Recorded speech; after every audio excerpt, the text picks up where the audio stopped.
The deck I'm playing today costs $56,685 to buy at TCG Mint. That's right, this deck is very expensive. It's a vintage deck. Of course, on Modo, it's the best part of $400, and of course, there's rental systems and such on there as well. The point of me highlighting this is that vintage is very expensive, but there are ways to play it that don't involve you having to spend literally a mortgage down payment or two. Big shout out to Daybreak Games for supporting the channel and helping me be able to create a program to utilize the entire, everything on Modo, just as a free account. So it allows me to make content to show you how weird and wonderful the older formats of Magic are. Welcome to a vintage quickie. I'm playing in the Vintage MTGO Creator Challenge this weekend, so I will be playing a little bit throughout the week to try and get used to the format. And the first deck that I'm trying is Workshops. It is a Workshops deck. This deck is going to be very quick, by the way, and not that comprehensive, because I want this video not to be too long. But Mystery's Workshop is a famous card that I've just removed from my deck. Whoopsie. I'll fix that in a moment. It's a land that taps for 3 mana, but you can spend it only to cast artifact spells, and you can't use it on the activated abilities of artifacts like modern things like Power Stones. So the idea is that you use this to play prison pieces, or you play good, efficient artifacts. In this case, we are playing predominantly entirely artifacts except for our lands and Glaring Fleshraker, a card that has made headway in Legacy and Vintage and not seen much play in Modern, weirdly, from Modern Horizons 3, which basically gives you Eldrazi Signs when you cast colorless cards, and it pings your opponent whenever a colorless creature enters the battlefield, which includes the signs that it creates and the creatures in our deck. And our deck is an aggro deck of sorts. We do have Grid Monolith and Manifold Key to make mana, and we have Time Vault plus Manifold Key to combo and take infinite turns. That's one route to victory. But really, we have Patchwork Automaton and we have Nettlecyst that pay off for having lots and lots of artifacts in play to beat the shit out of people. Fleshraker pings them as well to add to the aggro plan. And Scrawling Crawler, I'm never gonna get this name right, is a 3 mana 3/2 from Foundations. Beginning of your upkeep, each player draws a card. Whenever an opponent draws a card, that player loses 1 life. And thus you grind them down by giving them some cards that hopefully they have time to use. But more importantly, if they're casting, I don't know, a Brainstorm, or more importantly, an Ancestral Recall, one of the most prominently played spells in the format, one of the most powerful cards in all of Magic,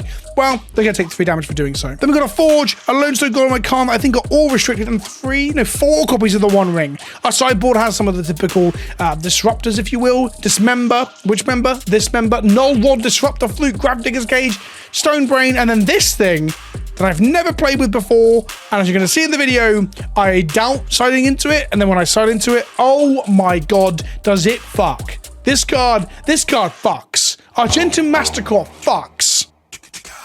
If you want to buy any of the cards that you see in this video because you want to play Commander with them, or maybe you want to play Legacy or Vintage, then you can do so at coolstuffinc.com to get 5% off your order, and it helps to support the show. And if you're in Europe, go to magicmadhouse.co.uk and use the on-screen code now to get 5% off your order, and that helps to support the show too. Let's get on with some gameplay.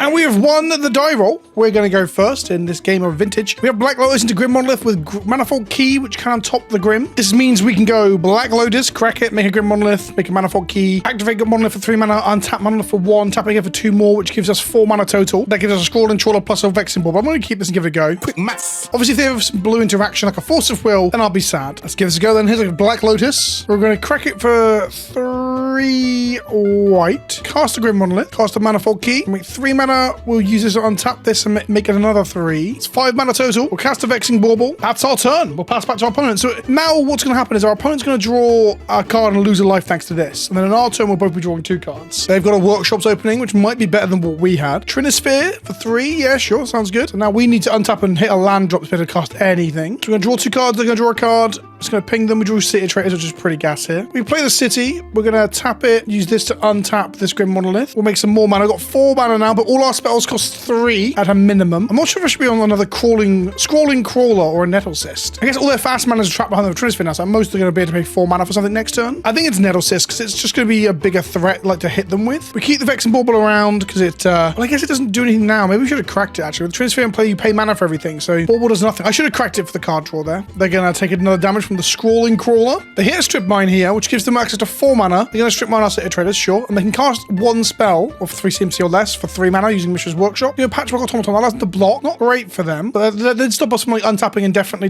being able to untap the Monolith again. Well, we're drawing 2 cards, right? So yeah, we hit Workshops, which doesn't allow us to untap the Monolith, but does allow us to cast stuff. So we'll play a Workshop. So we'll cast a Crawling Scrawler, a Scrawling Caller. I can never ever get it right in my head. This is a 6/6 now. We're going to attack, so we do 9 damage to them, and every card they draw now does 2 damage to them, or 2 life loss. They're on 4. They're draw a card and take 2 in their turn, and draw 2 cards in our turn and die. We got there. That was a good opener. I mean, we didn't lock them in any way, but they were planning to lock, and then we just had stuff on board. So going first in the shops mirror and putting something on board, and then them playing a lock piece normally puts you in the lead. I'm really not sure, because I don't play enough vintage, what I'm bringing in.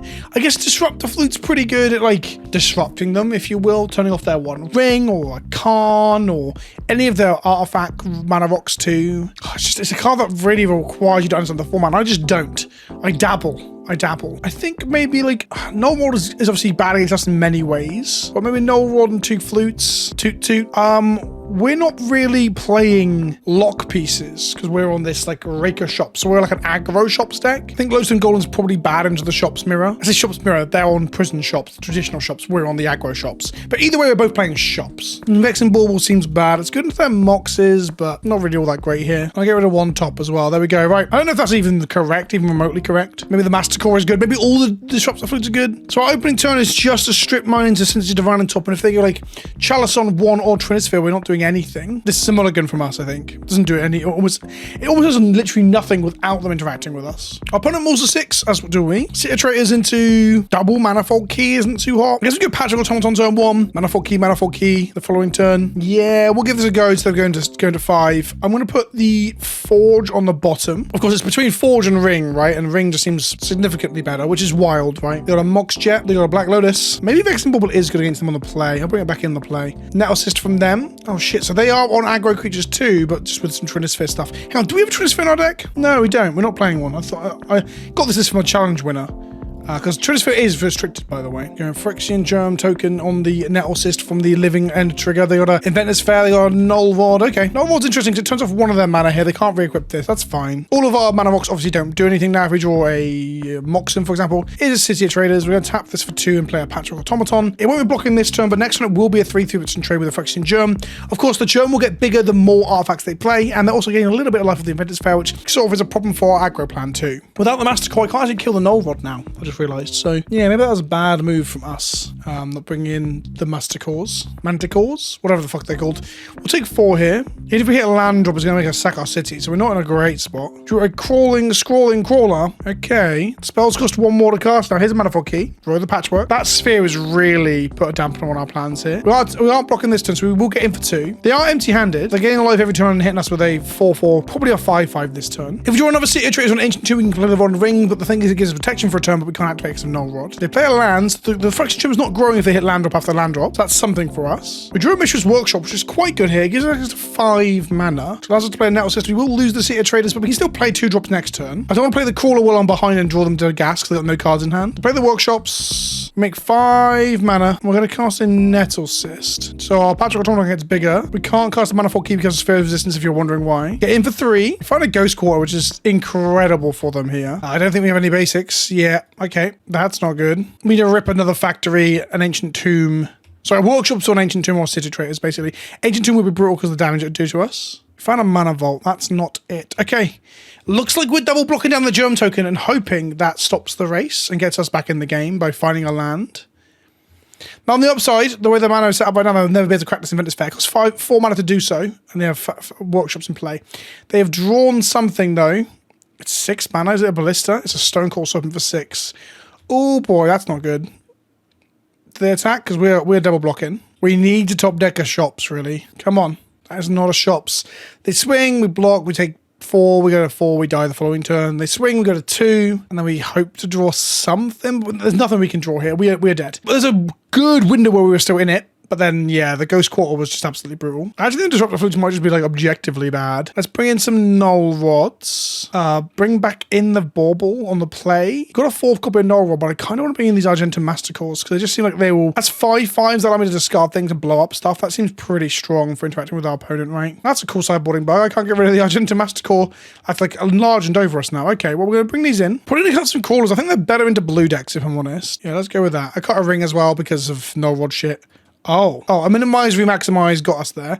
We're going to play first. We're going to go Shops, Pearl, Lotus, Argentum Mastercore, Null Rod. This seems very good. All right, this is actually incredible. We want to keep cards in hand for discarding to our Argentum Mastercore, which probably means discarding the Monolith to it. So here's a Workshops. a Mox Pearl, a Lotus. So 6, 7 mana. 7 mana that is Master Core plus Null Rod. Here's the Master Core. Here's a Null Rod. Pass back to our opponents. Every turn now we're discarding a card in order to stop this 5/5 from dying. And it's in the upkeep too, so we can't draw the card for turn. So we always have to be a card up. So we might just be holding the City Traders for that reason. Grim Monolith will give us the ability to blow up 1 permanent that costs 2 or less, which can kill a germ on a living weapon, which is what we might see here. Crucible of Worlds.